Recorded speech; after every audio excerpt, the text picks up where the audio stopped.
Bonjour à vous, chers choisis de Jésus. Heureux sommes-nous, aujourd'hui, de pouvoir découvrir l'importance de l'abandon total entre les mains de Dieu. Et aussi de découvrir une nouvelle façon de nous comporter, de nous adresser à Dieu lors d'une épreuve ou d'une difficulté. Le message d'aujourd'hui, qui est le numéro 77, qui contient la pensée du jour, enseigne que dans une période difficile, d'abord, je dois vous dire que dans le passé, lorsque je vivais un moment difficile, je posais des pourquoi au Seigneur. Peut-être qu'il y en a parmi vous aussi qui posent des pourquoi au Seigneur. Et pourquoi que ça m'arrive, moi?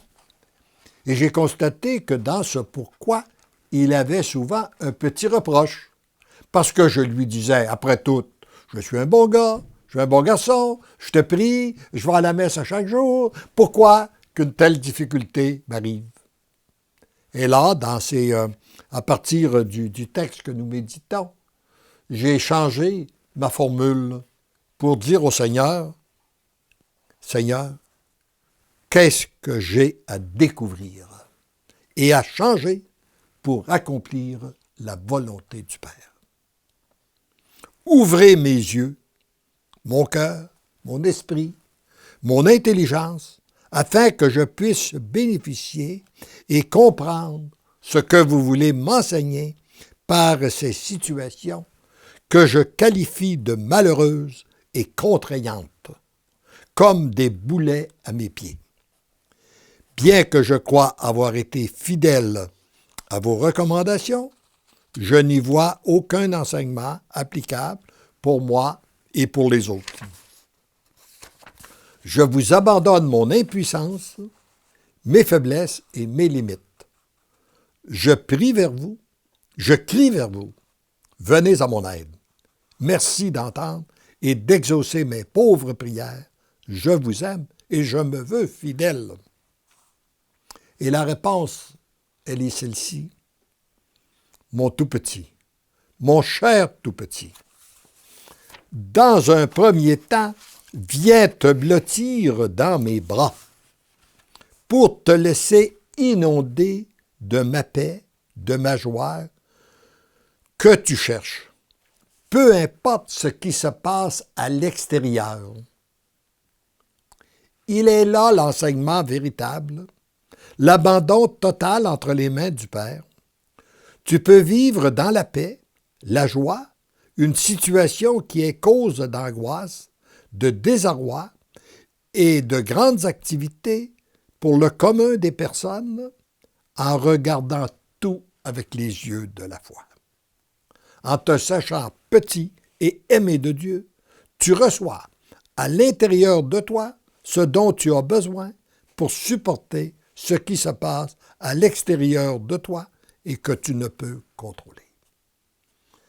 Et nous avons tous à découvrir que nous avons deux regards.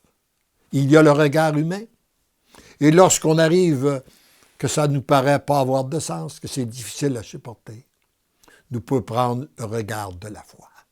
Et en regardant les événements avec les yeux de la foi, ça nous donne toute une autre dimension.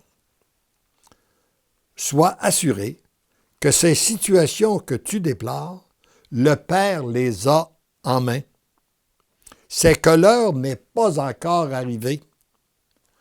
Tu n'as qu'à agir selon tes inspirations, rien de plus et rien de moins. C'est à travers ces situations difficiles à tes yeux que tu es formé de l'intérieur et que se vérifie la qualité de tes oui. Voyez-vous, nous avons tous besoin. C'est facile de dire oui, oui, oui, Seigneur, quand tout va selon ce qu'on veut, mais lorsque on n'a rien qui marche, est-ce qu'on reste fidèle? Ça me fait penser, lors d'une retraite où une dame me dit à la fin d'une retraite, « Monsieur la chance, lorsqu'on a donné tous nos oui au Seigneur, puis qu'il ne se passe rien, qu'est-ce qu'on fait? » Eh bien, je lui ai répondu, si vous avez donné tous vos oui au Seigneur, pourquoi faudrait-il qu'il se passe quelque chose?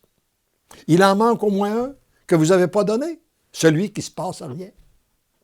Voyez-vous, comme nous pouvons souvent être des manipulateurs. Nous disons oui au Seigneur pour qu'il vienne faire notre volonté. Nous lui disons que ta volonté soit faite pour qu'il fasse la nôtre. Mais on doit aller plus loin et c'est lorsqu'on vit certaines contraintes comme j'en vivais à ce moment-là que vient se vérifier la qualité de notre oui. Est-ce qu'on lui reste fidèle?